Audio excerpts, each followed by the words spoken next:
kept us off balance with his changeup, and kept hitting the corner on the inside fastball. So just did a real good job of that.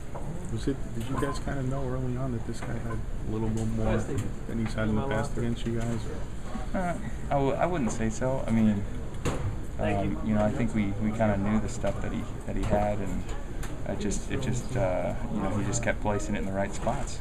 So we didn't get to hit very many balls hard, and the ones that we did hit hard, obviously we're right at people. So that's just the way that the game goes some days. He pitched a great game, and got hats off to him.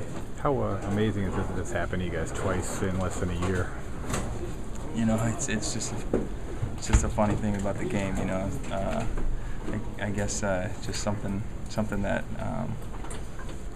is tough for us. I guess lefties during the day, when they're pitching a great game, they got a good off speed jump, hitting spots. It's just the right combo, against us right now is what it seems like. But I think